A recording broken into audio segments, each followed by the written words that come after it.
What if I told you I know how to melt a frozen heart? I mean, a real frozen heart.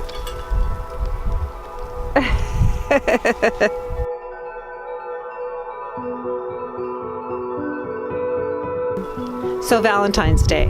Why would they put Valentine's Day in the middle of, I'd say, at least where I live, the most brutal month of the year? Snow, cold, winds, not very nice. Maybe it's to make the best of an otherwise crappy month? Who knows?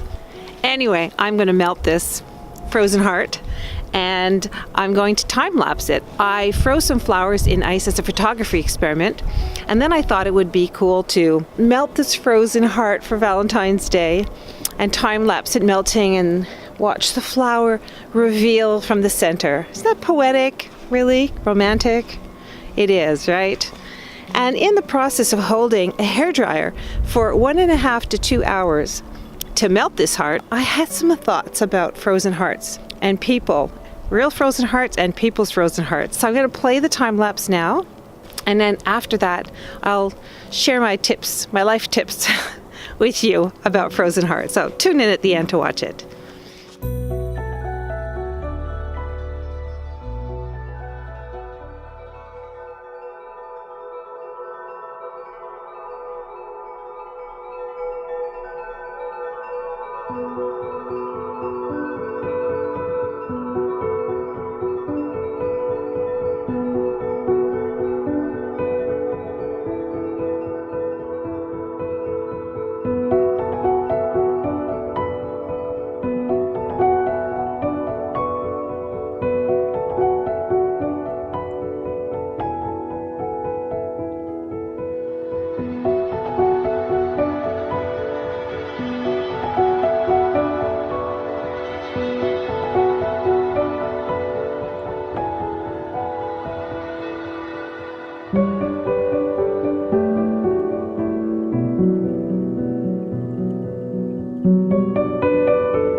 Tip number 1, handle with care.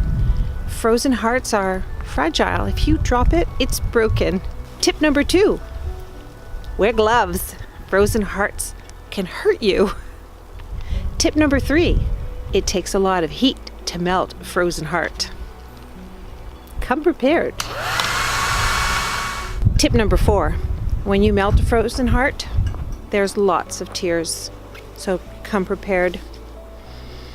In the case of the real frozen heart, have a bucket underneath it, or you're going to find a big mess.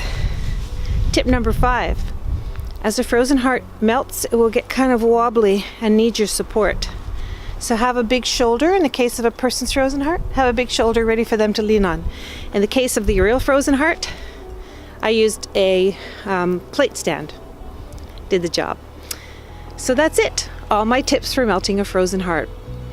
And now it's Valentine's Day, so off you go out there to melt some hearts.